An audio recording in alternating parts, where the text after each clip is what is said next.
वाहिगुरू जी का खालसा वाहिगुरू जी की फतेह। जो बोले सो निरभै।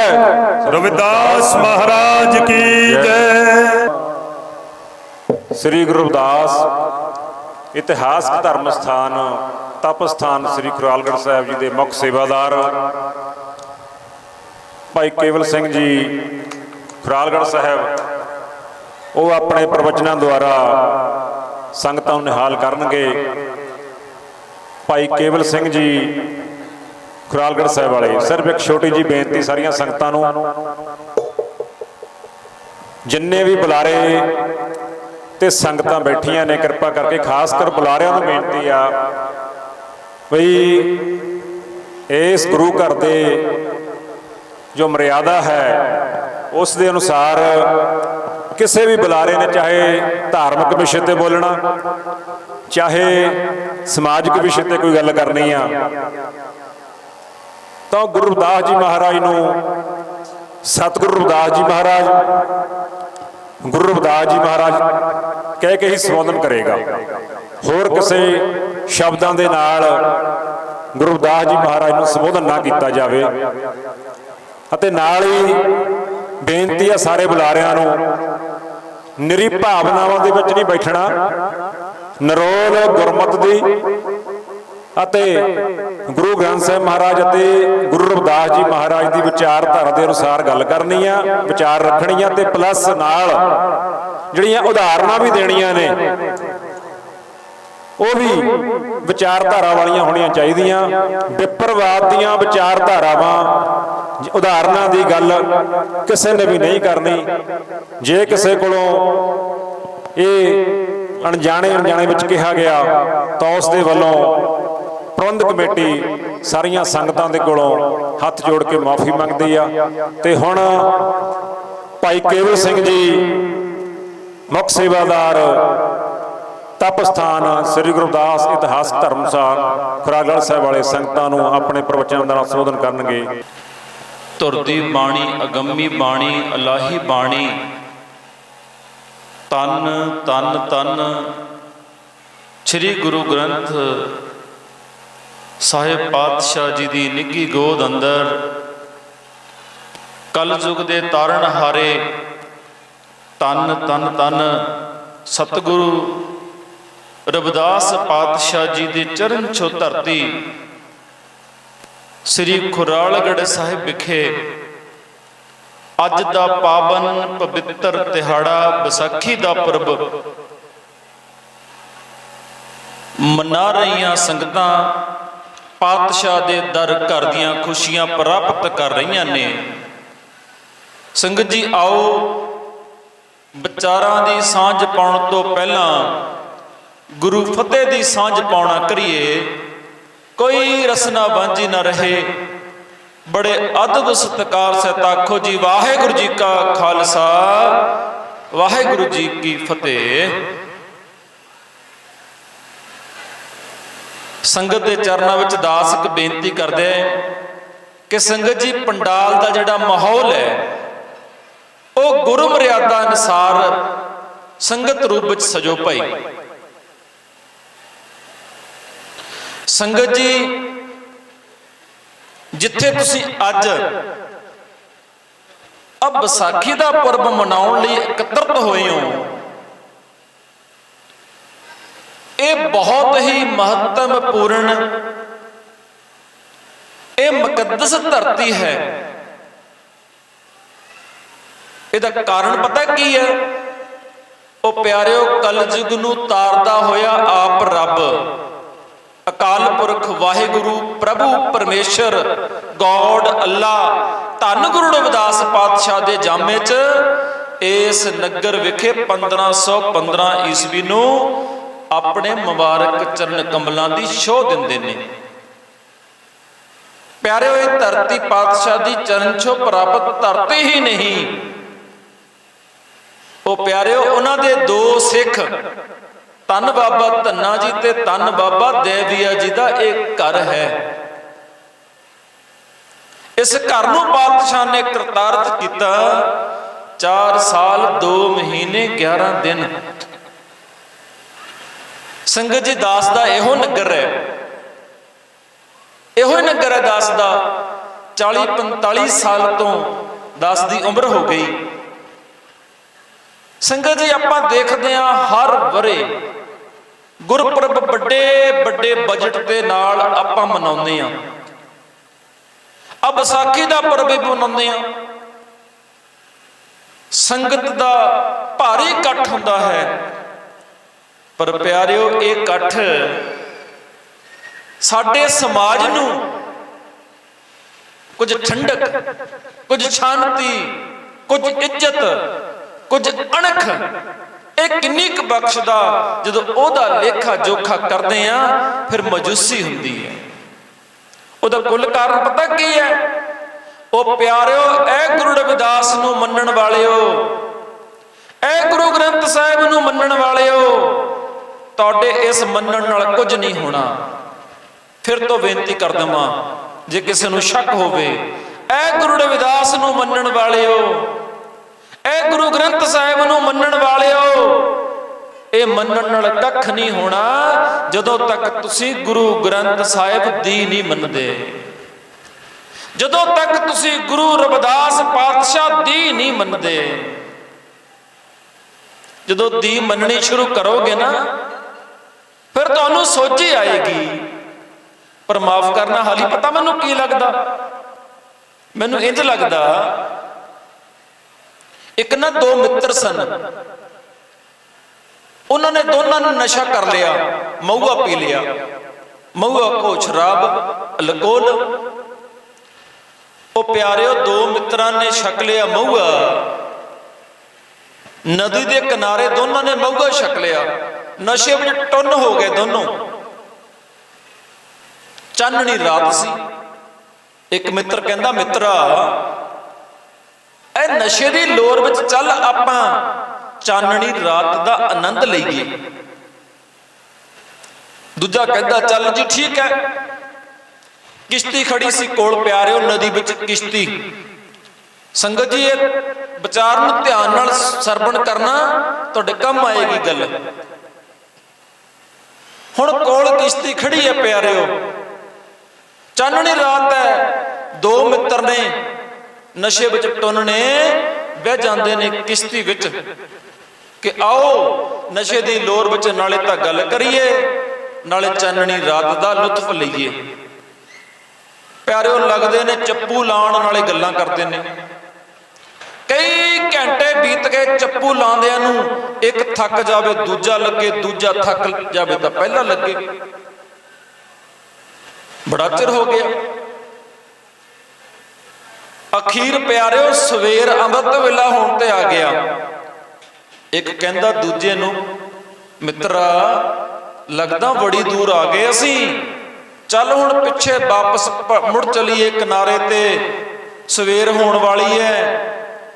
ਉਹ ਪਿਆਰਿਓ ਫਿਰ ਚੱਪੂ ਲਾਇਆ, ਅੱਧੀ ਰਾਤ ਵਾਪਸ ਮੁੜਨ ਦੇ ਲਈ। ਜਦੋਂ ਨਾ ਸਵੇਰ ਹੋਈ ਪਿਆਰਿਓ, ਸਵੇਰ, ਸੂਰਜ ਦੀਆਂ ਕਿਰਨਾਂ ਪਈਆਂ ਧਰਤੀ ਤੇ। ਜਦੋਂ ਸੂਰਜ ਦਾ ਲਵਾਲਾ ਹੋਇਆ, ਰੋਸ਼ਨੀ ਹੋਈ, ਉਹ ਦੋਨੇ ਮਿੱਤਰਾਂ ਦੀ ਪੈਰਾਂ ਥੱਲੋਂ ਜ਼ਮੀਨ ਨਿਕਲ ਗਈ। ਪਤਾ ਕੀ ਹੋਇਆ? ਉਹਨਾਂ ਨੇ ਵੇਖਿਆ ਕਿ ਅਸੀਂ ਪੂਰੀ ਰਾਤ ਚੱਪੂ ਲਾਇਆ ਪਰ ਪੁੱਜੇ ਕਿਤੇ ਵੀ ਨਹੀਂ। ਮਿਹਨਤ ਦੋਹਾਂ ਨੇ ਬੜੀ ਕੀਤੀ, ਚੱਪੂ ਦੋਹਾਂ ਨੇ ਬੜਾ ਲਾਇਆ, ਪਰ ਸਵੇਰ ਰੋਸ਼ਨੀ 'ਚ ਪਤਾ ਲੱਗਿਆ ਸੂਰਜ ਕਿ ਕਿਧਰੇ ਨਹੀਂ ਪਹੁੰਚੇ। ਉਹਦਾ ਕਾਰਨ ਪਤਾ ਕੀ ਸੀ? ਹੁਣ ਉਹ ਪਿਆਰਿਓ, ਜਦੋਂ ਮੱਲਾ ਆਪਣੀ ਕਿਸ਼ਤੀ ਨੂੰ ਪਾਰਕ ਕਰਦਾ ਨਾ, ਖੜਾ ਕਰਦਾ, ਆਪਣੀ ਕਿਸ਼ਤੀ ਨੂੰ ਰੱਸੇ ਦੇ ਨਾਲ, ਕਿਸੇ ਦਰਖਤ ਦੇ ਨਾਲ, ਕਿੱਲੇ ਦੇ ਨਾਲ ਬੰਨ੍ਹ ਦਿੰਦਾ ਕਿ ਰਾਤ ਨੂੰ ਪਾਣੀ ਦੇ ਬਹਾਅ 'ਚ ਕਿਸ਼ਤੀ ਕਿਤੇ ਹੜ ਨਾ ਜਾਵੇ, ਬਹਿ ਨਾ ਜਾਵੇ। ਹੁਣ ਦੋ ਮਿੱਤਰਾਂ ਨੇ ਮਿਹਨਤ ਬੜੀ ਕੀਤੀ, ਚੱਪੂ ਪੂਰੀ ਰਾਤ ਲਾਇਆ, ਪੁੱਜੇ ਕਿਤੇ ਵੀ ਨਹੀਂ।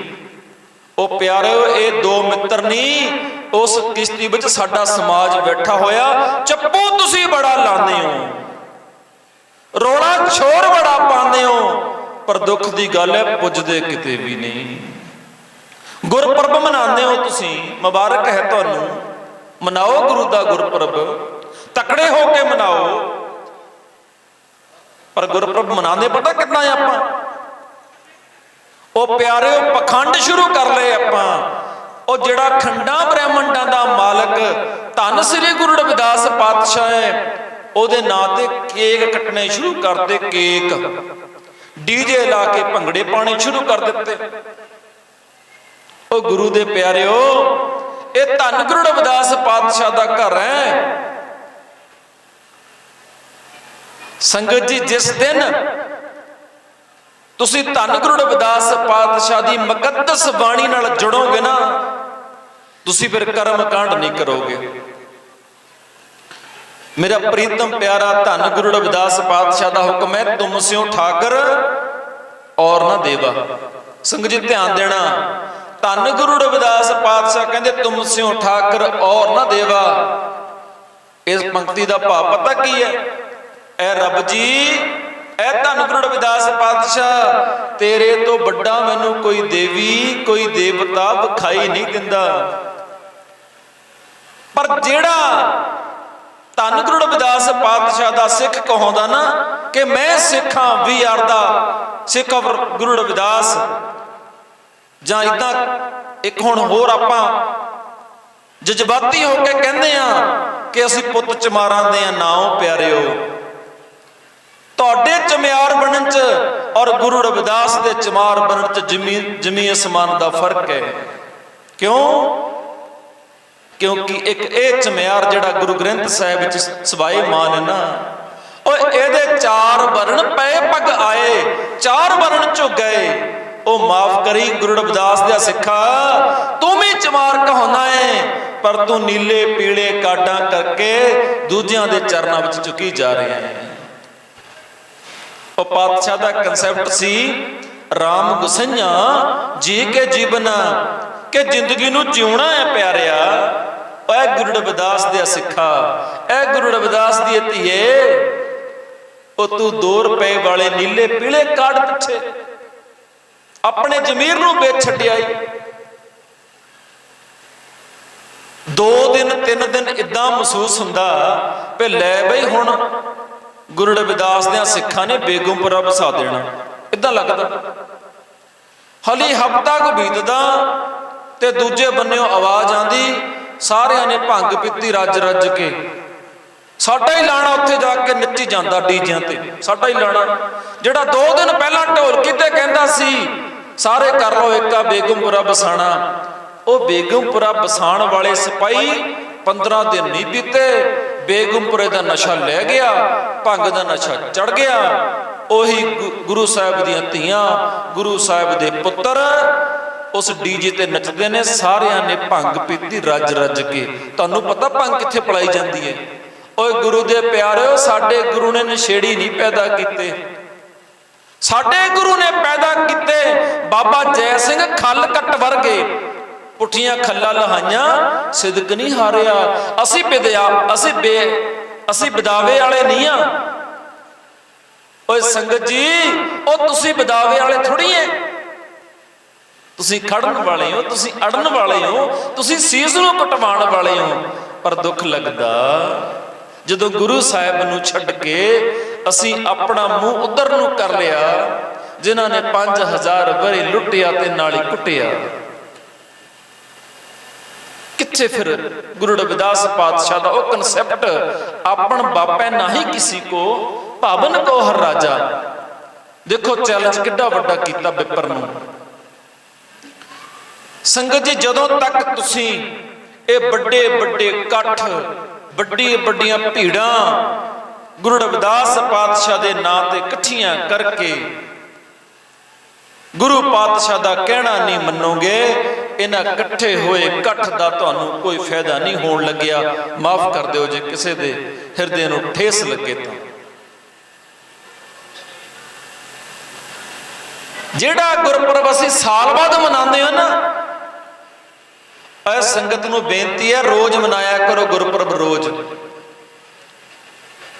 ਹੁਣ ਰੋਜ਼ ਗੁਰਪੁਰਬ ਮਨਾਉਣ ਦਾ ਬੜਾ ਸੌਖਾ ਤਰੀਕਾ ਹੈ।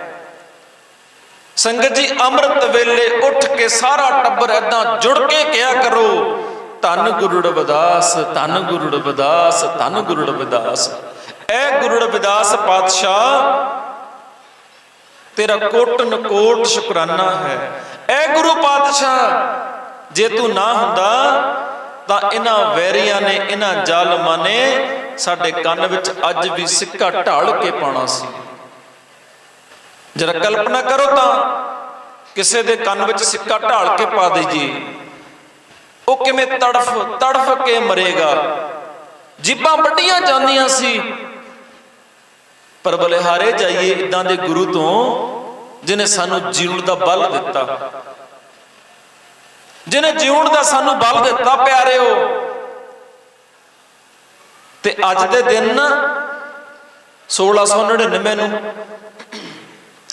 ਅਨੰਦਪੁਰ ਸਾਹਿਬ ਦੀ ਧਰਤੀ ਤੇ ਧੰਨ ਸ਼੍ਰੀ ਗੁਰੂ ਗੋਬਿੰਦ ਸਿੰਘ ਪਾਤਸ਼ਾਹ ਨੇ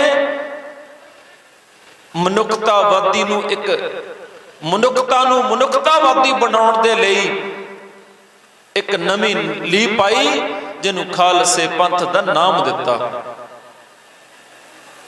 ਸੰਗਤ ਜੀ, ਇਸ ਗੱਲ ਦਾ ਤੁਸੀਂ ਲੇਖਾ ਜੋਖਾ ਕਰਿਓ। ਜਿਹੜਾ ਖਾਲਸਾ ਪੰਥ ਹੈ ਅਸਲ 'ਚ ਇਹ ਧੰਨ ਗੁਰੂ ਰਵਿਦਾਸ ਪਾਤਸ਼ਾਹ ਨੇ ਇਹਦੀ ਨੀਂਹ ਰੱਖੀ ਸੀ। ਫਿਰ ਤੋਂ ਬੇਨਤੀ ਕਰਦੇ ਹਾਂ, ਖਾਲਸੇ ਦਾ ਬੀਜ ਧੰਨ ਗੁਰੂ ਰਵਿਦਾਸ ਪਾਤਸ਼ਾਹ ਨੇ ਕਾਂਚੀ ਬਨਾਰਸ ਦੀ ਧਰਤੀ ਦੇ ਵਿੱਚ ਇਹਦਾ ਬੀਜ ਪਾਇਆ ਸੀ। ਕਿਸੇ ਨੂੰ ਸ਼ੱਕ ਨਾ ਰਹਿ ਜਾਏ, 10 ਗੁਰੂ ਗ੍ਰੰਥ ਸਾਹਿਬ ਪਾਤਸ਼ਾਹ ਦਾ ਉਦਾਹਰਣ ਆਪ ਜੀਆਂ ਦੇ ਸਨਮੁਖ ਰੱਖਦੇ, ਕਹਿ ਰਵਿਦਾਸ ਖਲਾਸ ਚਮਾਰਾ, ਜੋ ਹਮ ਸਹਿਰੀ ਸੋ ਮੀਤ ਹਮਾਰਾ। ਸੰਗਤ ਜੀ, ਖਾਲਸਾ ਕਹੀਏ ਪਿਓਰ, ਖਲਾਸ ਕਹੀਏ ਪਵਿੱਤਰ, ਖਾਲਸਾ ਕਹੀਏ ਪੂਰਨ। ਉਸ ਖਲਾਸ ਨੂੰ ਧੰਨ ਗੁਰੂ ਗੋਬਿੰਦ ਸਿੰਘ ਪਾਤਸ਼ਾਹ ਨੇ ਖਾਲਸਾ ਦਾ ਰੂਪ ਵਿੱਚ ਸਾਜਣਾ ਕੀਤਾ। ਤੇ ਅੱਜ ਉਸੇ ਸਜੇ ਹੋਏ ਖਾਲਸੇ ਦੇ ਵਿੱਚ ਵੀ ਪਿਆਰਿਓ, ਧਰਮ ਦੇ ਠੇਕੇਦਾਰਾਂ ਨੇ ਉਸ ਧਰਮ ਦਾ ਨਜਾਇਜ਼ ਜਿਹੜਾ ਹੈ ਪ੍ਰਚਾਰ, ਨਜਾਇਜ਼ ਲਿਟਰੇਚਰ ਤੇ ਸਮਾਜ ਨੂੰ ਕਰਾਹੇ ਪਾਉਣ ਦਾ ਜਿਹੜਾ ਬਹੁਤ ਵੱਡੇ ਪੱਧਰ ਤੇ ਕੰਮ ਹੋ ਰਿਹਾ, ਇਹ ਤੁਹਾਡੀ ਜ਼ਿੰਮੇਵਾਰੀ ਹੈ। ਹੁਣ ਇਹ ਅਸੀਂ ਸਾਂਭਣਾ ਇਸ ਮਹਾਨ ਧਰੋਹਰ ਨੂੰ, ਇਸ ਮਹਾਨ ਵਿਰਾਸਤ ਨੂੰ, ਜਿਹੜੀ ਵਿਰਾਸਤ ਸਾਨੂੰ ਧੰਨ ਗੁਰੂ ਰਵਿਦਾਸ ਪਾਤਸ਼ਾਹ ਨੇ ਸਾਡੇ ਝੋਲੀ ਪਾਈ ਹੈ। ਸੰਗਤ ਜੀ, ਇੱਕ ਗੱਲ ਤੁਸੀਂ ਗੌਰ ਫਰਮਾਇਓ, ਜਦੋਂ ਨਾ ਗੁਰਪੁਰਬ ਆਉਂਦੇ ਨੇ, ਸਾਨੂੰ ਕੰਗਣ ਦੇ ਪ੍ਰਸੰਗ, ਗੰਗਾ ਦੇ ਪ੍ਰਸੰਗ, ਜੰਜੂਆਂ ਦੇ ਪ੍ਰਸੰਗ, ਇਹ ਰਟੇ ਰਟਾਏ ਜਿਹੜੇ ਪ੍ਰਸੰਗ ਹੈ ਬਸ ਇਹੋ ਸੁਣਾਈ ਜਾਂਦੇ ਨੇ। ਪਰ ਇਸ ਗੱਲ ਦੀ ਕੋਈ ਚਰਚਾ ਨਹੀਂ ਕਰਦਾ ਕਿ ਧੰਨ ਗੁਰੂ ਰਵਿਦਾਸ ਪਾਤਸ਼ਾਹ ਦਾ ਹੁਕਮ ਹੈ ਕਿ ਮੈਂ ਆਪਣੇ ਸਮਾਜ ਨੂੰ ਉਸ ਮਕਾਮ ਵੱਲ ਲੈ ਕੇ ਜਾਣਾ ਚਾਹੁੰਦਾ ਜਿਸ ਨੂੰ ਪਾਤਸ਼ਾਹ ਨੇ ਕਿਹਾ, ਬੇਗਮਪੁਰਾ ਸ਼ਹਿਰ ਕੋ ਨਾਉ, ਦੁਖ ਅੰਦੋ ਨਹੀਂ ਤੈ ਠਾਉ। ਜਿੱਥੇ ਦੋਮ ਨਾ ਸੇਮ ਇੱਕ ਸੁਆਹੀ, ਜਿੱਥੇ ਆਪ ਬ੍ਰਾਹਮਣ, ਵੈਸ਼, ਖੱਤਰੀ, ਸ਼ੂਦਰ ਵਾਲਾ ਪਾੜਾ ਨਾ ਹੋਵੇ। ਐਡਾ ਉੱਚਾ ਤੇ ਸੁੱਚਾ ਕਨਸੈਪਟ ਹੈ। ਇਹ ਕੌਣ ਲਾਗੂ ਕਰੂਗਾ ਜੀ? ਅਸੀਂ ਦੋਸ਼ ਦੂਜਿਆਂ ਦੇ ਮੱਥੇ ਮੜ ਕੇ ਆਪ ਵਿਹਲੇ ਹੋ ਜਾਂਦੇ ਆ ਕਿ ਉਹਨਾਂ ਨੇ ਜੀ ਏਦਾਂ ਕਰਤਾ। ਨਾ ਪਿਆਰਿਓ, ਦੋਸ਼ ਸਾਡਾ ਹੈ, ਗਿਣਤੀ ਸਾਡੀ ਵੱਡੀ ਹੈ, ਅਸੀਂ ਕਰਨਾ ਇਸ ਨੂੰ ਲਾਗੂ।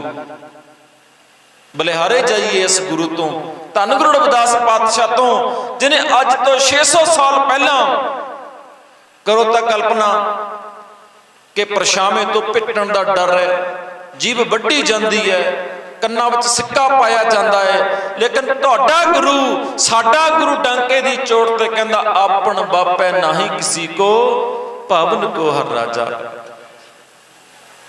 ਕਿ ਇਹ ਵਿਪਰਾ, ਰੱਬ ਤੇਰੇ ਪਿਓ ਦੀ ਜਗੀਰ ਨਹੀਂ ਹੈ ਕੋਈ ਕਿ ਤੂੰ ਕਬਜ਼ਾ ਕਰਕੇ ਬੈਠਾ। ਮੇਰਾ ਵੀ ਰੱਬ ਉਨਾ ਹੀ ਹੈ। ਪਰ ਦੁੱਖ ਦੀ ਗੱਲ ਹੈ, ਉਸ ਬਾਪੂ ਦੀ ਇਹ ਫੁਲਵਾੜੀ ਅੱਜ ਬਾਪੂ ਨੂੰ ਭੁੱਲ ਕੇ ਕਿਤੇ ਕਿਰਾਏ ਪੈ ਗਈ। ਸਿਰਫ 3 ਦਿਨ ਗੁਰੂ ਯਾਦ ਆਂਦਾ, 3 ਦਿਨ ਦੇ ਬਾਅਦ ਫਿਰ ਇਹ ਉਹਨਾਂ ਘਰਾਂ ਵਿੱਚ, ਉਹਨਾਂ ਦਰਾਂ ਵਿੱਚ ਜਾ ਕੇ ਘੰਟੀਆਂ ਖੜਕਾਉਂਦਾ ਗੁਰੂ ਦਾ ਸਿੱਖ, ਜਿਨ੍ਹਾਂ ਨੇ 5000 ਬਰੇ ਲੁੱਟਿਆ ਤੇ ਨਾਲੇ ਕੁੱਟਿਆ। ਅੱਜ ਲੋੜ ਹੈ ਬੜੀ, ਅੱਜ ਲੋੜ ਹੈ ਇਸ ਗੱਲ ਦੀ ਕਿ ਹਰ ਇੱਕ ਘਰ ਦੇ ਵਿੱਚ ਗੁਰੂ ਰਵਿਦਾਸ ਮਹਾਰਾਜ ਦੇ ਨਾਮ ਦੀ ਜੋਤ ਹੋਵੇ। ਹੁਣ ਜੋਤ ਤੋਂ ਭਾਵ ਤੁਸੀਂ ਕਿਤੇ ਮਿੱਟੀ ਦਾ ਚਾਂਦੀ ਦਾ ਦੀਵਾ ਨਾ ਲੈ ਲਿਓ, ਇਹ ਭੁੱਲ ਨਾ ਕਿਤੇ ਕਰ ਲਿਓ ਵੀ ਦੀਵਾ ਲਿਆਂਦਾ 2 ਕੌਡੀ ਦਾ ਬਾਜ਼ਾਰ ਤੋਂ, ਉਹਦੇ ਚ ਸਰੋਂ ਦਾ ਪਾਇਆ ਤੇਲ ਪਾਈ ਬੱਤੀ ਤੇ ਲਾਲੀ, ਉਹਨੂੰ ਮਚਾ ਕੇ ਰੋਸ਼ਨੀ ਕਰ ਲਈ ਨਾ ਪਿਆਰਿਓ। ਇਹ ਦੀਵਾ ਪਤਾ ਕਿਹੜਾ ਹੈ? ਓਏ ਦੀਵਾ ਸਾਨੂੰ ਧੰਨ ਗੁਰੂ ਰਵਿਦਾਸ ਪਾਤਸ਼ਾਹ ਨੇ ਬਖਸ਼ਿਸ਼ ਕੀਤਾ। ਨਾਮ ਤੇਰੇ ਦੀਵਾ, ਨਾਮ ਤੇਰੇ ਬਾਤੀ, ਇਹ ਨਾਮ ਦਾ ਦੀਵਾ ਹੈ। ਤੇ ਇਹ ਵੀ ਚਰਚਾ ਕਰਾਂਗੇ ਕਿ ਨਾਮ ਹੁੰਦਾ ਕੀ ਹੈ। ਨਾਮ ਤੇਰੋ ਆਰਤੀ ਮੱਜਨ ਮੁਰਾਰੇ, ਹਰ ਕੇ ਨਾਮ ਬਿਨ ਝੂਠੇ ਸਗਲ ਪਸਾਰੇ। ਕਿੱਡਾ ਉੱਚ ਕੋਟੀ ਦਾ, ਕਿੱਡੀ ਉੱਚੀ ਅਵਸਥਾ ਵਾਲਾ ਕਨਸੈਪਟ ਹੈ ਕਿ ਇਹ ਅਕਾਲ ਪੁਰਖ ਤੇਰੇ ਨਾਮ ਤੋਂ ਬਿਨਾ ਬਾਕੀ ਪਸਾਰਾ ਸਾਰਾ ਹੀ ਝੂਠ ਹੈ।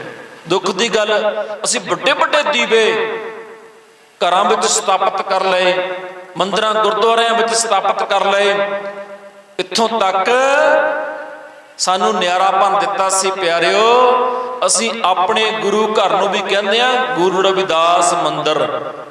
ਉਹ ਪਿਆਰਿਓ, ਇਹਨਾਂ ਗਲਤੀਆਂ ਨੂੰ ਠੀਕ ਕਰੋ, ਹੱਥ ਜੋੜ ਕੇ ਬੇਨਤੀ ਹੈ। ਅਸੀਂ ਉਹਨਾਂ ਤੋਂ ਨਿਆਰੇ ਫਿਰ ਕਿਵੇਂ ਲੱਗਾਂਗੇ? ਸਾਡੇ ਰਸਮੋ ਰਿਵਾਜ ਵੀ ਉਦਾਂ ਦੇ, ਫਿਰ ਅਸੀਂ ਕਹਿੰਦੇ ਅਲੱਗ ਆ। ਓਏ ਅਲੱਗ ਹੋਣ ਵਾਲਾ ਕੁਝ ਦਿਖਾਓ ਵੀ, ਕੁਝ ਦਿਖਾਓ ਵੀ ਅਲੱਗ ਹੋਣ ਵਾਲਾ। ਇਹ ਗੱਲਾਂ ਨਾਲ ਅਲੱਗ ਨਹੀਂ ਹੋਣਾ। ਸਾਡੇ ਗੁਰੂ ਘਰਾਂ ਦਾ ਨਾਂ ਵੀ ਮੰਦਿਰ। ਮੈਂ ਮੰਦਿਰ ਦੇ ਸ਼ਬਦ ਦੀ ਕੋਈ ਨਿੰਦਿਆ ਨਹੀਂ ਕਰਦਾ। ਉਹ ਮੰਦਿਰ ਜਿਹੜਾ ਸ਼ਬਦ ਹੈ ਉਹ ਪਵਿੱਤਰ ਸ਼ਬਦ ਹੈ। ਮੰਦਿਰ ਦਾ ਅਰਥ ਹੈ ਮਨ ਕੇ ਭੀਤਰ ਐਸਾ। ਪਰ ਇਹਨਾਂ ਪਿੱਪਰਾਂ ਨੇ ਇਸ ਸ਼ਬਦ ਨੂੰ ਪਲਿਊਟ ਕਰ ਦਿੱਤਾ, ਗੰਦਾ ਕਰ ਦਿੱਤਾ, ਦੂਸ਼ਿਤ ਕਰ ਦਿੱਤਾ। ਇਸ ਕਰਕੇ ਸਾਨੂੰ ਪਾਤਸ਼ਾਹ ਨੇ ਸ਼ਬਦ ਦਿੱਤਾ ਗੁਰਦੁਆਰਾ। ਨਵਾਂ ਸ਼ਬਦ ਸੀ ਗੁਰਦੁਆਰਾ, ਕਿ ਗੁਰੂ ਦਾ ਘਰ, ਉਹ ਸਕੂਲ ਜਿੱਥੇ ਸਾਨੂੰ ਜਿਉਣ ਦਾ ਚੱਜ ਆਵੇ। ਤੇ ਧੰਨ ਗੁਰੂ ਨਾਨਕ ਦੇਵ ਜੀ ਪਾਤਸ਼ਾਹ ਨੇ ਪਿਆਰਿਓ ਧਰਮ ਦੀ ਪਰਿਭਾਸ਼ਾ ਦੱਸੀ ਕਿ ਧਰਮ ਨਹੀਂ ਵੱਡਾ, ਵੱਡੀ ਦਇਆ ਹੁੰਦੀ ਹੈ। ਧੌਲ ਧਰਮ ਦਇਆ ਕਾ ਪੂਤ। ਤੁਹਾਡੇ ਅੰਦਰ ਦਇਆ ਆਏਗੀ, ਉਸ ਦਇਆ ਨੂੰ ਇੱਕ ਬੇਟਾ, ਇੱਕ ਪੁੱਤਰ ਜਨਮੇਗਾ, ਉਹਦਾ ਨਾਮ ਹੋਏਗਾ ਧਰਮ। ਇਹੋ ਧਰਮ 1699 ਨੂੰ ਧੰਨ ਗੁਰੂ ਰਵਿਦਾਸ ਪਾਤਸ਼ਾਹ ਦੇ ਉਸ ਬੀਜ ਨੂੰ ਪ੍ਰਫੁੱਲਤ ਕਰਕੇ ਗੁਰੂ ਗੋਬਿੰਦ ਸਿੰਘ ਪਾਤਸ਼ਾਹ ਨੇ ਖਾਲਸਾ ਪੰਥ ਦੀ ਸਾਜਨਾ ਕੀਤੀ। ਸੰਗਤ ਜੀ, ਜਿਹੜਾ ਧਰਮ ਹੈ ਨਾ, ਧਿਆਨ ਦਿਓ ਜਰਾ, ਜਿਹੜਾ ਕ੍ਰਿਸਚਨ ਧਰਮ ਹੈ ਉਹ ਬਾਈਬਲ ਕਹਿੰਦੀ ਹੈ ਕਿ ਜਿਹੜਾ ਮਰਦ ਪ੍ਰਧਾਨ ਹੈ, ਮਰਦ, 2 ਜੈਂਡਰ ਨੇ ਨਾ, ਫੀਮੇਲ ਤੇ ਮੇਲ ਜੈਂਡਰ। ਬਾਈਬਲ ਕਹਿੰਦੀ ਹੈ ਕਿ ਔਰਤ ਦੀ ਮੁਕਤੀ ਨਹੀਂ ਹੋ ਸਕਦੀ, ਔਰਤ ਨੂੰ ਪਹਿਲਾਂ ਮਰਦ ਬਣਨਾ ਪਏਗਾ, ਮਰਦ ਦੇ ਜਨਮ ਚ ਆਉਣਾ ਪਏਗਾ, ਫਿਰ ਉਹ ਮੁਕਤ ਹੋਏਗਾ। ਜਿਹੜਾ ਮੁਸਲਮਾਨ ਧਰਮ ਹੈ ਉਹਦੇ ਵਿੱਚ ਵੀ ਔਰਤ ਨੂੰ ਧਰਮੀ ਬਣਾਉਣ ਦਾ ਕੋਈ ਪ੍ਰਬੰਧ ਨਹੀਂ ਹੈ। ਸੁਨਨਤ ਕਰਦੇ ਨੇ ਮਰਦ ਦੀ, ਤੇ ਔਰਤ ਨੂੰ ਆਖਿਆ ਕਿ ਤੂੰ ਫਿਰ ਅਗਲਾ ਜਨਮ ਮਰਦ ਦਾ ਲੈ, ਫਿਰ ਤੂੰ ਮੁਕਤ ਹੋਏਂਗੀ। ਫਿਰ ਤੁਸੀਂ ਆ ਜਾਓ ਇਹਨਾਂ ਵਿਪਰਾਂ ਦੇ ਵੱਲ। ਜਿਹੜਾ ਸਨਾਤਨ ਧਰਮ ਹੈ, ਇਹਨਾਂ ਨੇ ਤਾਂ ਮਨੁੱਖਤਾ ਨੂੰ ਇਦਾਂ ਤਾਰ-ਤਾਰ ਕੀਤਾ। ਇਹਨਾਂ ਨੇ ਬੇਸ਼ਰਮੀ ਦਾ ਉਹ ਨੰਗਾ ਨਾਚ ਖੇਡਿਆ, ਜਿਹਦੇ ਵਿੱਚ 4 ਵਰਣ ਬਣਾ ਕੇ ਇੱਕ ਵੱਡੀ ਲੌਬੀ ਨੂੰ ਪਸ਼ੂਆਂ ਤੋਂ ਭੈੜਾ ਜੀਵਨ ਬਤੀਤ ਕਰਨ ਲਈ ਮਜਬੂਰ ਕਰ ਦਿੱਤਾ। ਇਹ ਕਹਿੰਦੇ ਨੇ ਕਿ ਔਰਤ ਨਰਕ ਦਾ ਦਵਾਰ ਹੈ, ਔਰਤ ਪੈਰ ਦੀ ਜੁੱਤੀ ਹੈ। ਭੈਣਾਂ ਨੂੰ ਬੇਨਤੀ ਕਰਾਂ, ਭੈਣੋ, ਜਿਹੜੇ ਕਹਿੰਦੇ ਨੇ ਨਾ ਨਰਕ ਦਾ ਦਵਾਰ ਹੈ, ਉਹਨਾਂ ਨੇ ਅੱਜ ਵੀ ਆਪਣੇ ਮੰਦਿਰਾਂ ਦੇ ਮੂਹਰੇ ਫੱਟਾ ਲਾਇਆ ਹੋਇਆ ਕਿ ਇੱਥੇ ਔਰਤ ਦਾ ਆਣਾ ਮਨਾ ਹੈ। ਪਰ ਭੈਣੋ, ਤੁਸੀਂ ਬੜਾ ਢੋਲਕੀ ਵਜਾਉਂਦੀਆਂ, ਤੁਸੀਂ ਵੀ ਜਾਂਦੀਆਂ ਬਹੁਤ, ਲੱਤਾਂ ਲਮਕਾ ਕੇ ਗੱਡੀ ਦੇ ਵਿੱਚ, ਉੱਥੇ ਤੁਸੀਂ ਵਗਦੀਆਂ ਉਸ ਰਾਹ ਤੇ ਜਾਂਦੀਆਂ ਹੋ ਜਿੱਥੇ ਅਗਲੇ ਨੇ ਫੱਟਾ ਲਾ ਰੱਖਿਆ ਕਿ ਔਰਤ ਦਾ ਆਣਾ ਸਖਤ ਮਨਾ ਹੈ। ਬੜੇ ਦੁੱਖ ਦੀ ਗੱਲ ਹੈ। ਪੜ੍ਹੀਆਂ ਲਿਖੀਆਂ ਬੀਬੀਆਂ ਉੱਥੇ ਜਾ ਕੇ, ਓਏ ਹੋਰ ਤਾਂ ਹੋਰ, ਭਾਰਤ ਦੇਸ਼ ਦੀ ਜਿਹੜੀ ਪ੍ਰਧਾਨ ਮੰਤਰੀ ਸੀ ਨਾ ਇੰਦਰਾ ਗਾਂਧੀ, ਉਹ ਵੀ ਗਈ ਸੀ ਉੱਥੇ। ਅਗਲੇ ਨੇ ਬਾਹ ਫੜ ਕੇ ਬਾਹਰ ਕੱਢਤੀ ਸੀ ਤੇ ਬਾਹਰ ਚੱਲ, ਕਹਿੰਦੀ ਮੈਂ ਦੇਸ਼ ਦੀ ਸਰਬ ਉੱਚ ਕੁਰਸੀ ਤੇ ਬੈਠੀਆਂ, ਮੈਨੂੰ ਹੱਕ ਹੈ। ਉਹ ਕਹਿੰਦੇ ਨਾ ਨਾ, ਤੂੰ ਚਾਹੇ ਰਾਸ਼ਟਰਪਤੀ ਬਣ ਜਾ, ਚਾਹੇ ਪ੍ਰਧਾਨ ਮੰਤਰੀ ਬਣ ਜਾ, ਹੈ ਤਾਂ ਤੂੰ ਔਰਤ ਹੈ। ਉਹ ਇੱਥੇ ਔਰਤ ਦਾ ਆਉਣਾ ਮਨਾ ਹੈ। ਮੈਂ ਭੈਣਾਂ ਨੂੰ ਪੁੱਛਾਂ, ਭੈਣੋ ਕਾਹਦੀ ਖਾਤਰ ਉਧਰ ਵਗ ਜਾਂਦੇ ਤੁਹਾਡੇ ਪੈਰ, ਜਿਨ੍ਹਾਂ ਨੇ ਤੁਹਾਨੂੰ ਨਰਕ ਦਾ ਦਵਾਰ ਕਿਹਾ। ਆ ਜਾਓ ਹੁਣ ਆਪਣੇ ਘਰ, ਗੁਰੂ ਰਵਿਦਾਸ ਦੇ ਘਰ ਆ ਜਾਓ, ਗੁਰੂ ਗ੍ਰੰਥ ਸਾਹਿਬ ਦੇ ਘਰ ਆ ਜਾਓ। ਇਹ ਘਰ ਕਹਿੰਦਾ ਪਸ ਪ੍ਰੇਤ ਮੁਗਧ ਪਾਥਰ ਕੋ ਤਾਰੇ, ਛੱਡੋ ਔਰਤ ਮਰਦ। ਉਹ ਇਸ ਅਕਾਲ ਪੁਰਖ ਨੇ, ਇਸ ਗੁਰੂ ਨੇ, ਇਸ ਪੈਗੰਬਰ ਨੇ ਪਿਆਰਿਓ ਪਸ਼ੂ ਵੀ ਤਾਰ ਦਿੱਤੇ, ਪ੍ਰੇਤ ਵੀ ਤਾਰ ਦਿੱਤੇ, ਪੱਥਰ ਵੀ ਤਾਰ ਦਿੱਤੇ। ਜਿਹੜਾ ਤੁਸੀਂ ਪ੍ਰਸੰਗ ਸਰਵਣ ਕਰਦੇ ਹੋ ਨਾ ਕਿ 3.5 ਮਣ ਦਾ ਪੱਥਰ ਤਰ ਗਿਆ, ਇਹਦਾ ਮਤਲਬ ਸਮਝੋ, ਭਾਵ ਸਮਝੋ ਹੁਣ ਕੀ ਹੈ। ਉਹ ਜਿਹੜੇ ਪੱਥਰ ਨੂੰ ਗੁਰੂ ਰਵਿਦਾਸ ਪਾਤਸ਼ਾਹ ਤੱਕਦੇ ਨੇ, ਉਹ ਪੱਥਰ ਤਰ ਜਾਂਦਾ। ਕਿਉਂ ਤਰ ਜਾਂਦਾ? ਕਿਉਂਕਿ ਪੱਥਰ ਬੱਟੇ ਸਮਝ ਗਏ ਕਿ ਮੈਨੂੰ ਤੱਕਣ ਵਾਲਾ ਕੋਈ ਆਮ ਨਹੀਂ, ਆਪ ਰੱਬ ਹੈ। ਓਏ ਗੁਰੂ ਦੇ ਪਿਆਰਿਓ, ਐ ਗੁਰੂ ਦੇ ਸਿੱਖ ਕਹਾਣ ਵਾਲਿਓ, ਇਸ ਦਾ ਭਾਵ ਹੋਇਆ ਵੀ ਅਸੀਂ ਪੱਥਰ ਵੱਟਿਆ ਤੋਂ ਵੀ ਗਏ ਬੀਤੇ ਆ, ਅਸੀਂ ਆਪਣੇ ਗੁਰੂ ਦੀ ਗੱਲ ਨਹੀਂ ਮੰਨ ਸਕੇ, ਆਪਣੇ ਗੁਰੂ ਦੀ ਗੱਲ ਨਹੀਂ ਮੰਨ ਸਕੇ। ਆਖਰੀ ਵਿਚਾਰ ਕਰਕੇ ਖਿਮਾ ਦਾ ਜਾਚਕ ਹੋ ਜਾਵਾਂ।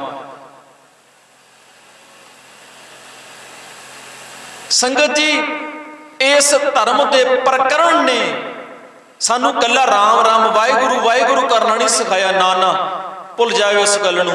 ਅੱਜ ਦਾ ਦਿਨ ਸਾਨੂੰ ਇਹ ਚਤਾਰ ਕੇ ਕਹਿੰਦਾ, ਐ ਮੇਰੀ ਧੀਏ, ਐ ਮੇਰੇ ਪੁੱਤਰਾ, ਇਹ ਗੁਰੂ ਸਾਹਿਬ ਕਹਿ ਰਹੇ ਨੇ ਆਪਣੇ ਸਿੱਖ ਨੂੰ, ਓਏ ਤੂੰ ਸ਼ਸਤਰ ਧਾਰੀ ਹੋ ਜਾ, ਨਾਲ ਤੂੰ ਪੜ੍ਹ ਲਿਖ ਜਾ, ਤੂੰ ਇੰਨਾ ਗਿਆਨ ਪੈਦਾ ਕਰ ਕਿ ਤੈਨੂੰ ਕੋਈ ਗੁੰਮਰਾਹ ਨਾ ਕਰ ਸਕੇ। ਪਰ ਦੁੱਖ ਦੀ ਗੱਲ ਹੈ, ਸਾਨੂੰ ਗੁੰਮਰਾਹ ਕੀਤਾ ਜਾਂਦਾ। ਮੈਂ ਪਰਸੋਂ ਇੱਕ ਕਹਾਣੀ ਪੜ੍ਹਦਾ ਸੀ, ਬੜੀ ਰੋਚਕ ਜਿਹੀ ਕਹਾਣੀ ਹੈ, ਤੁਹਾਡੇ ਨਾਲ ਸਾਂਝ ਪਾ ਕੇ ਖਿਮਾ ਦਾ ਜਾਚਕ ਹੋ ਜਾਵਾਂ। ਕਹਿੰਦੇ ਵੋਟਾਂ ਦਾ ਸਮਾਂ ਚੱਲਦਾ ਸੀ, ਇੱਕ ਪਾਰਟੀ ਵਾਲੇ ਵੋਟਾਂ ਦੀ ਗੱਲ ਕਰਨ ਆ ਗਏ। ਜਿਹਦੇ ਘਰ 5 ਵੋਟਾਂ, ਲਾ ਚੱਕ 5000 ਪੁਰਖਿਆ, ਵੋਟ ਸਾਨੂੰ ਪਾਈ। ਅਗਲੇ ਘਰ ਗਏ, ਕਿੰਨੀਆਂ ਵੋਟਾਂ? 3 ਜੀ, ਚੱਕ 3000 ਰੁਪਇਆ। ਇੱਕ ਦੇ ਘਰ 10, ਆ ਚੁੱਕ 10000 ਰੁਪਇਆ।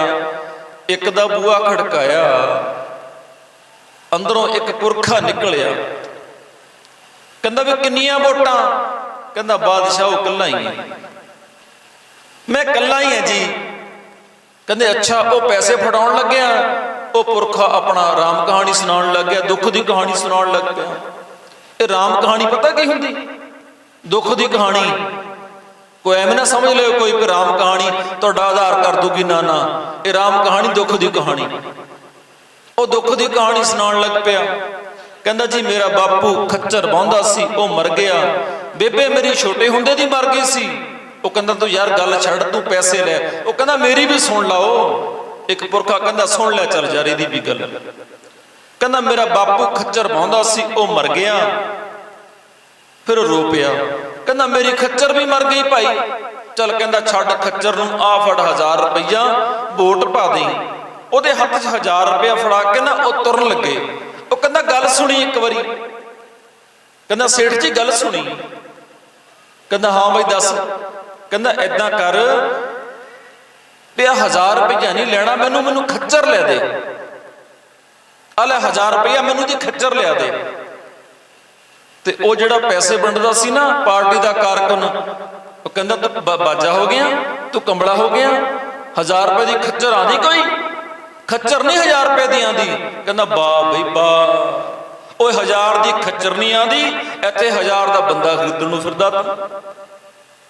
ਓਏ ਸੰਗਤ ਜੀ, ਉਹ ਜਿਹੜੇ 1000 ਦੀ ਖੱਚਰ ਨਹੀਂ ਆਂਦੀ, ਜਿਹੜਾ ਗਿਆ ਬੀਤਾ ਪਸ਼ੂ ਆ ਉਹ ਨਹੀਂ ਆਂਦਾ। ਉਹ ਦੁੱਖ ਦੀ ਗੱਲ ਹੈ, ਜਿਹੜੇ ਬਾਬਾ ਸਾਹਿਬ ਨੇ ਤੁਹਾਨੂੰ ਪਰਮਾਣੂ ਬੰਬ ਵਰਗੀ ਵੋਟ ਦਿੱਤੀ ਨਾ, ਇਹ ਕੌਡੀਆਂ ਦੇ ਭਾਅ ਵੇਚ ਕੇ ਗੁਰੂ ਰਵਿਦਾਸ ਦਾ ਕਨਸੈਪਟ ਅਸੀਂ ਆਪ ਰੋਲਦੇ ਆ। ਕਿਸੇ ਦਾ ਕੋਈ ਕਸੂਰ ਨਹੀਂ, ਕਿਸੇ ਏਜੰਸੀ ਦਾ ਕਸੂਰ ਨਹੀਂ, ਕਿਸੇ ਆਰਐਸਐਸ ਦਾ ਕਸੂਰ ਨਹੀਂ, ਕਿਸੇ ਵਿਪਰਵਾਦੀ ਸੋਚ ਦਾ ਕਸੂਰ ਨਹੀਂ, ਕਸੂਰ ਸਾਡਾ। ਅਸੀਂ ਗੱਲੀ ਬਾਤੀ ਗੁਰੂ ਸਾਹਿਬ ਦੇ ਸਿੱਖਾਂ। ਸਾਡੇ ਜਿਹੜੇ ਕਰਮ ਨਾ ਘਰਾਂ ਦੇ ਵਿੱਚ ਉਹ ਬੜੇ ਦੁੱਖ ਦਿੰਦੇ।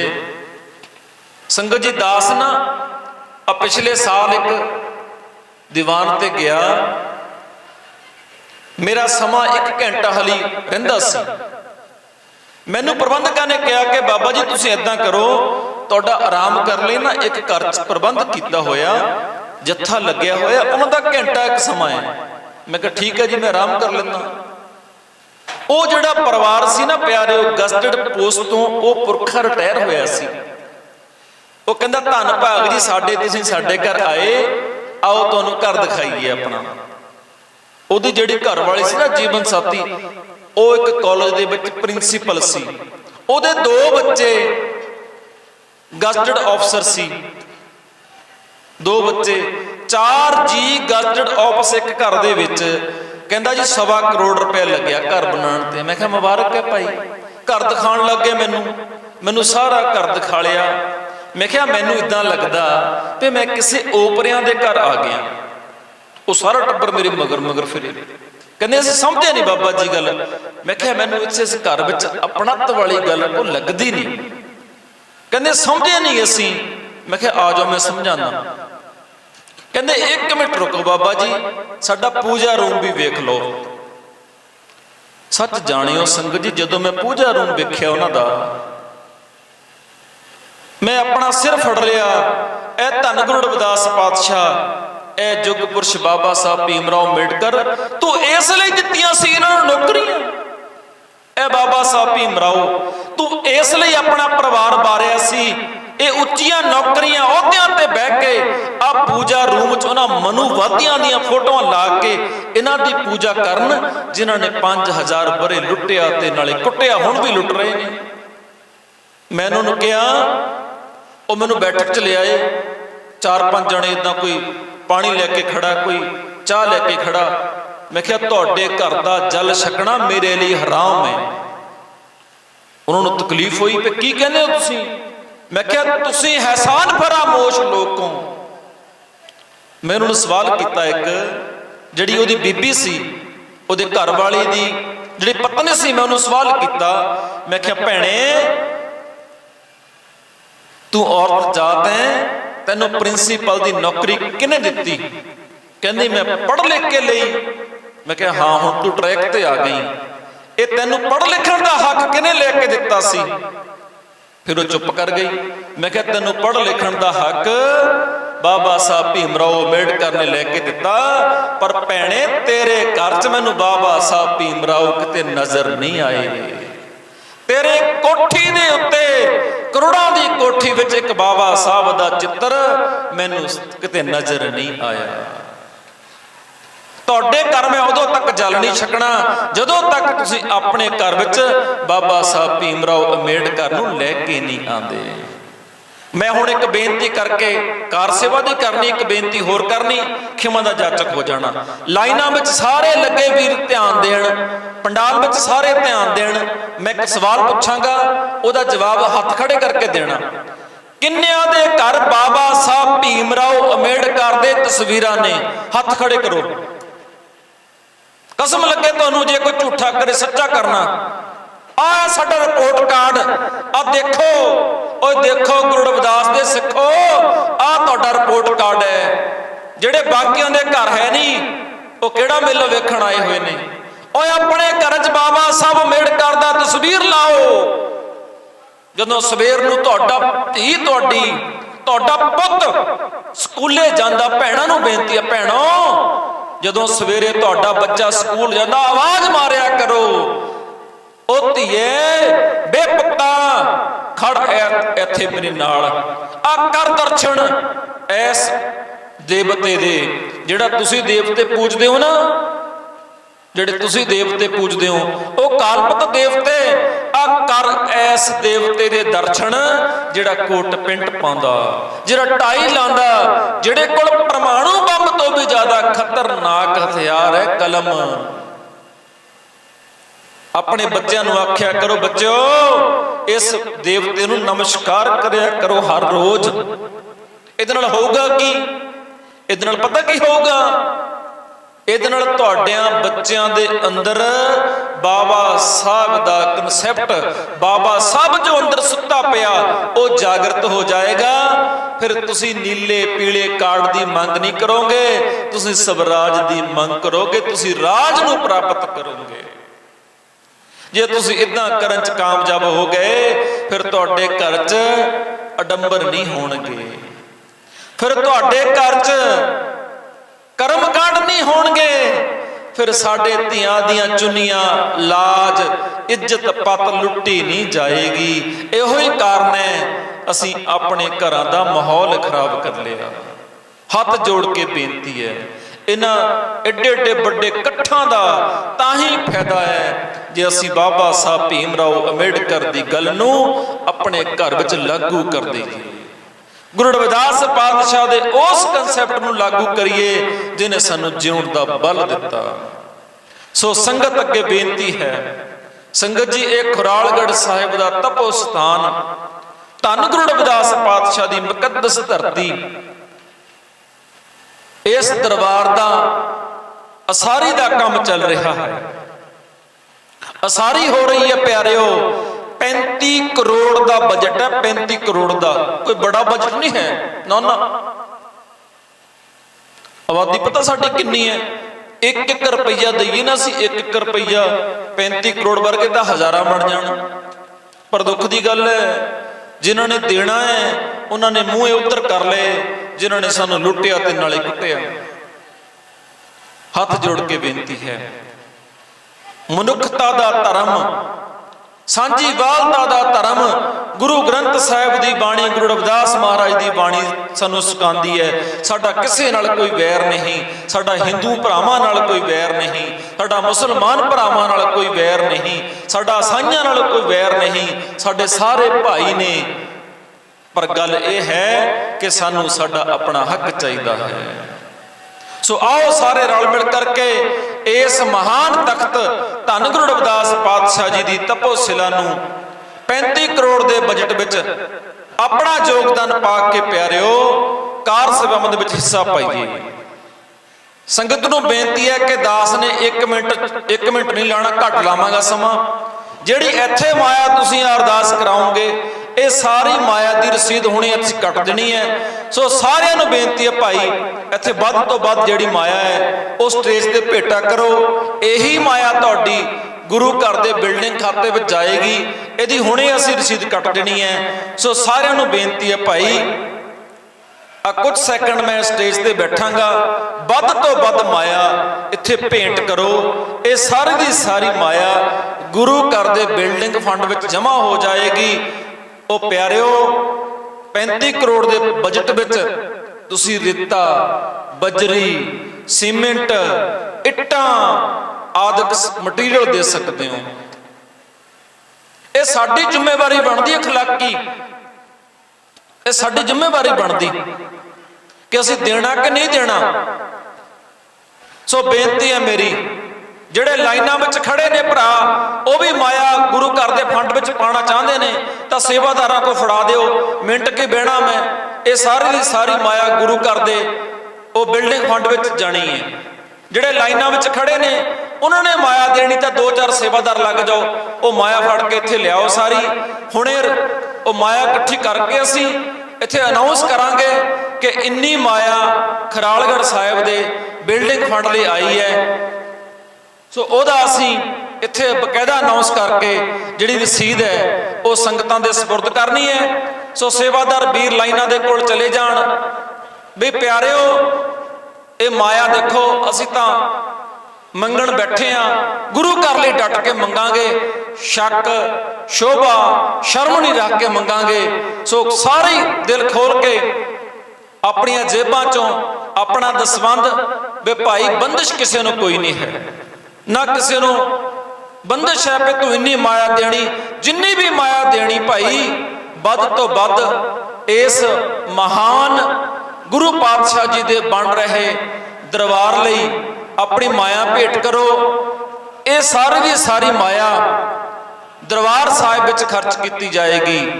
ਜਿਹੜੇ ਮੇਰੇ ਨੌਜਵਾਨ ਵੀਰ ਲਾਈਨਾਂ ਵਿੱਚ ਲੱਗ ਕੇ ਜਕਾਰੇ ਲਾਉਂਦੇ ਨੇ ਉਹਨਾਂ ਨੂੰ ਮੈਂ ਕਹਿਣਾ ਚਾਹੁੰਦਾ, ਉਹ ਵੀਰੋ ਇਹ ਸਾਡੀ ਮਰਿਆਦਾ ਨਹੀਂ ਹੈ। ਇਹ ਮਰਿਆਦਾ ਉੱਥੇ ਦੀ ਹੈ ਜਿੱਥੇ ਤੁਸੀਂ ਘੰਟੀਆਂ ਵਜਾਉਂਦੇ ਹੋ ਜਾ ਕੇ, ਨਾਲੇ ਸੱਚੇ ਦਰਬਾਰ ਕੀ ਜੈ ਕਹਿੰਦੇ ਹੋ। ਸਾਡੀ ਇਹ ਮਰਿਆਦਾ ਨਹੀਂ ਹੈ। ਜਕਾਰੇ ਐਦਾਂ ਨਹੀਂ ਲਾਈਦੇ, ਜਕਾਰੇ ਲਾਉਣ ਦਾ ਕੋਈ ਸਮਾਂ ਹੁੰਦਾ। ਉਹ ਪਿਆਰਿਓ ਦਰਬਾਰ ਤੇ ਨਹੀਂ ਜਕਾਰੇ ਲਾਈਦੇ, ਦਰਬਾਰ ਤੇ ਤਾਂ ਬੈਠ ਕੇ ਗੁਰੂ ਪਾਤਸ਼ਾਹ ਦੇ ਸਿਧਾਂਤ ਨੂੰ ਅਪਣਾਈਦਾ ਹੈ। ਇਸ ਮਰਿਆਦਾ ਨੂੰ ਬਣਾਈ ਰੱਖੋ। ਇਹ ਨੌਜਵਾਨ ਵੀਰਾਂ ਨੂੰ ਮੈਂ ਬੇਨਤੀ ਕਰਾਂ ਕਿ ਵੀਰੋ ਮਰਿਆਦਾ ਨੂੰ ਬਣਾਈ ਰੱਖੋ। ਸੋ ਪਿਆਰਿਓ ਆ ਜਿਹੜੀ ਸਾਰੀ ਮਾਇਆ ਮੈਂ ਦਲਜੀਤ ਸਿੰਘ ਜੀ ਨੂੰ ਕਹਾਂਗਾ, ਸੀਨੀਅਰ ਵਾਈਸ ਪ੍ਰਧਾਨ ਨੇ ਜੋ, ਉਹ ਇੱਥੋਂ ਸਾਰੀ ਮਾਇਆ ਸਟੇਜ ਤੋਂ ਲੈ ਜਾਣ। ਇਸ ਮਾਇਆ ਦੀ ਰਸੀਦ ਕੱਟ ਕੇ ਉਹ ਸੰਗਤਾਂ ਦੇ ਸਪੁਰਦ ਕਰ ਦੇਣ। ਇਹ ਸਾਰੀ ਦੀ ਸਾਰੀ ਮਾਇਆ ਜਿੰਨੀ ਵੀ ਇਕੱਠੀ ਹੋਈ ਹੈ ਇਹ ਗੁਰੂ ਸਾਹਿਬ ਦੇ ਇਸ ਮੁਕੱਦਸ ਜੋ ਗੁਰੂ ਕਾ ਮਹਿਲ ਬਣ ਰਿਹਾ ਹੈ ਇਹਦੇ ਵਿੱਚ ਵਰਤੀ ਜਾਏਗੀ। ਸੋ ਦਲਜੀਤ ਸਿੰਘ ਤਰੀਕੇ ਨੂੰ ਬੇਨਤੀ ਹੈ ਕਿ ਇਹ ਸਾਰੀ ਦੀ ਸਾਰੀ ਮਾਇਆ ਭਾਈ ਗੁਰੂ ਘਰ ਦੀ ਜਿਹੜੀ ਹੈ ਗੋਲਕ ਵਿੱਚ ਗੁਰੂ ਘਰ ਦੇ ਰਸੀਦ ਦੇ ਲੇਖੇ ਲਾਓ। ਸੰਗਤਾਂ ਨੂੰ ਫਿਰ ਦੱਸੋ ਵੀ ਕਿ ਕਿੰਨੀ ਮਾਇਆ ਤੁਸੀਂ ਭੇਟਾ ਕੀਤੀ ਹੈ। ਸੋ ਸੰਗਤਾਂ ਨੂੰ ਬੇਨਤੀ ਹੈ ਭਾਈ ਅਦਬ ਸਤਿਕਾਰ ਸਹਿਤ ਮਰਿਆਦਾ ਨਾਲ ਗੁਰੂ ਪਾਤਸ਼ਾਹ ਜੀ ਦੇ ਚਰਨ ਪਰਸੋ, ਲੰਗਰ ਪ੍ਰਸ਼ਾਦੇ ਛਕੋ। ਸੋ ਮੇਰੀ ਬੇਨਤੀ ਹੈ ਕੀਰਤਨ ਜਥਿਆਂ ਨੂੰ ਫਿਰ ਤੋਂ ਇੱਕ ਵਾਰ, ਅਸੀਂ ਕਿਸੇ ਧਰਮ ਨੂੰ ਇੱਥੇ ਨਿੰਦਿਆ ਨਹੀਂ ਕਰਦੇ। ਅਸੀਂ ਸਾਰਿਆਂ ਦਾ ਸਨਮਾਨ ਕਰਦੇ ਹਾਂ, ਸਤਿਕਾਰ ਸਾਰਿਆਂ ਦਾ ਕਰਦੇ ਹਾਂ, ਪਰ ਅਸੀਂ ਆਪਣਾ ਹੱਕ ਲੈਣਾ ਹੈ। ਉਹ ਹੱਕ ਅਸੀਂ ਕਿਸੇ ਤੋਂ ਖੋਣਾ ਨਹੀਂ ਹੈ। ਜਿਹੜਾ ਬਣਦਾ ਹੱਕ ਉਹੀ ਲਵਾਂਗੇ। ਹੱਕ ਸਾਨੂੰ ਤਾਂ ਮਿਲੇਗਾ ਜਦੋਂ ਤੁਸੀਂ ਆਪਣੇ ਗੁਰੂ ਸਾਹਿਬ ਦੀ ਇੱਜ਼ਤ ਮਰਿਆਦਾ ਬਣਾਈ ਰੱਖੋਗੇ। ਇੱਕ ਹੱਕ ਸਾਨੂੰ ਆਪਣੇ ਆਪ ਮਿਲ ਜਾਏਗਾ। ਸੋ ਸਾਰੀਆਂ ਸੰਗਤਾਂ ਧੰਨਵਾਦ। ਦਾਸ ਦੇ ਰਸਨਾ ਤੋਂ ਕੋਈ ਅਜਿਹਾ ਸ਼ਬਦ ਨਿਕਲਿਆ ਹੋਵੇ ਜਿਹਦੇ ਨਾਲ ਕਿਸੇ ਦੇ ਹਿਰਦੇ ਨੂੰ ਠੇਸ ਪਹੁੰਚੀ ਹੋਵੇ ਤਾਂ ਦਾਸ ਦੋਏ ਹੱਥ ਜੋੜ ਕੇ ਖਿਮਾ ਦਾ ਜਾਚਕ ਹੈ। ਸੋ ਸਾਰੀਆਂ ਸੰਗਤਾਂ ਧੰਨਵਾਦ ਜਿਨ੍ਹਾਂ ਨੇ ਮਾਇਆ ਭੇਟਾ ਕੀਤੀ ਹੈ।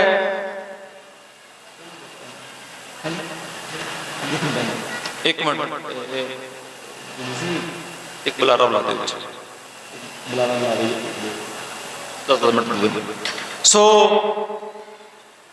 ਮੈਂ ਬੇਨਤੀ ਕਰਾਂ ਸੰਗਤ ਜੀ, ਇੱਕ ਸਾਡਾ ਪੰਜਾਬ ਦੇ ਵਿੱਚ ਬੜਾ ਹੀ ਮੁਕੱਦਸ ਪਵਿੱਤਰ ਸਥਾਨ ਹੈ, ਜਿਹੜਾ ਸਥਾਨ ਸਾਨੂੰ ਜਿਉਣ ਦੀ ਅਣਖ ਸਿਖਾਉਂਦਾ। ਇੱਕ ਤਾਂ ਇਹ ਖਰੋਲਗੜ੍ਹ ਸਾਹਿਬ ਹੈ, ਉਹ ਪਿਆਰਿਓ ਦੂਜਾ ਸਥਾਨ ਹੈ ਪਿੰਡ ਬਾਰਨ ਪਟਿਆਲਾ ਦੇ ਵਿੱਚ, ਜਿੱਥੋਂ ਆਹ ਲਿਟਰੇਚਰ ਆਇਆ ਦਾਸ ਦੇ ਕੋਲ। ਇਸ ਬਾਬੇ ਨੂੰ ਕੋਟਨ ਕੋਟ ਪ੍ਰਣਾਮ ਹੈ ਪਿਆਰਿਓ। ਆ ਬਾਬਾ ਜੈ ਸਿੰਘ ਨੂੰ ਕੋਟਨ ਕੋਟ ਪ੍ਰਣਾਮ ਹੈ। ਉਹ ਜਿਹੜੇ ਬਾਬੇ ਨੇ ਧਰਮ ਨਹੀਂ ਹਾਰਿਆ, ਪੁੱਠੀ ਖੱਲ ਤਾ ਲੋਹਾ ਲਈ, ਕੱਲੇ ਦੀ ਨਹੀਂ ਲਾਈ, ਨਾਲ ਪੂਰੇ ਟੱਬਰ ਦੀ ਲਾਈ ਗਈ। ਉਹ ਬਲਿਹਾਰੇ ਜਾਈਏ ਏਦਾਂ ਦੇ ਗੁਰੂ ਦੇ ਸਿੱਖ ਤੋਂ, ਏਦਾਂ ਦੇ ਸਿੱਖ ਨੂੰ ਕੋਟਨ ਕੋਟ ਪ੍ਰਣਾਮ ਹੈ, ਜਿਹੜਾ ਧਰਮ ਨਹੀਂ ਹਾਰਦਾ, ਪੁੱਠੀ ਖੱਲ ਲਵਾ ਲੈਂਦਾ ਹੈ। ਸੋ ਬਾਬਾ ਜੈ ਸਿੰਘ ਖਲਕਟ ਜੀ ਪਿੰਡ ਬਾਰਨ ਤੋਂ ਜਿਹੜੀਆਂ ਸੰਗਤਾਂ ਆਈਆਂ ਨੇ, ਉਹ ਜੇ ਦਾਸ ਦੀ ਆਵਾਜ਼ ਨੂੰ ਸੁਣਦੀਆਂ ਹੋਣ ਕਿਤੇ, ਉਹ ਸਟੇਜ ਦੇ ਕੋਲ ਆ ਕੇ ਇੱਕ ਤਾਂ ਸਰੋਪਾਓ ਲੈ ਕੇ ਜਾਣ। ਉਹਨਾਂ ਦਾ ਧੰਨਵਾਦ ਹੈ। ਉਹਨਾਂ ਨੂੰ ਬੇਨਤੀ ਹੈ ਭਾਈ ਇਹ ਤੁਹਾਡਾ ਆਪਣਾ ਘਰ ਹੈ, ਆਪ ਜੀ ਦੀ ਆਓ ਭਗਤ 'ਚ ਕਮੀ ਰਹਿ ਜਾਵੇ ਸਾਡੇ ਵੱਲੋਂ ਤਾਂ ਉਹ ਮਾਫ ਕਰਿਓ, ਕਿਉਂਕਿ ਪ੍ਰਬੰਧ ਇੰਨਾ ਜ਼ਿਆਦਾ ਵੱਡਾ ਹੈ, ਉਹਨੂੰ ਸਾਂਭਣ 'ਚ ਸਾਡੇ ਕੋਲੋਂ ਕਤਾਈਆਂ ਹੋ ਸਕਦੀਆਂ। ਸੋ ਫਿਰ ਤੋਂ ਇੱਕ ਵਾਰ ਬਾਬਾ ਜੈ ਸਿੰਘ ਖਲਕਟ ਪਿੰਡ ਬਾਰਨ ਤੋਂ ਆਈ ਸੰਗਤ ਨੂੰ ਕੋਟਨ ਕੋਟ ਪ੍ਰਣਾਮ ਹੈ। ਉਹ ਪੁਰਖਿਓ ਦਰਸ਼ਨ ਕਰੋ ਇਹਨਾਂ ਸੰਗਤਾਂ ਦੇ। ਇਹਨਾਂ ਦਾ ਬਜ਼ੁਰਗ ਸਾਡਾ ਵੀ ਬਜ਼ੁਰਗ ਹੈ, ਇਹ ਨਹੀਂ ਮੈਂ ਕਹਿੰਦਾ ਸਾਡਾ ਨਹੀਂ ਹੈ, ਪਰ ਇਹਨਾਂ ਦੇ ਨੇੜਿਓਂ ਹੈ ਜਿਨ੍ਹਾਂ ਨੇ ਪੁੱਠੀ ਖੱਲ ਲੋਹਾ ਲਈ, ਧਰਮ ਨਹੀਂ ਹਾਰਿਆ।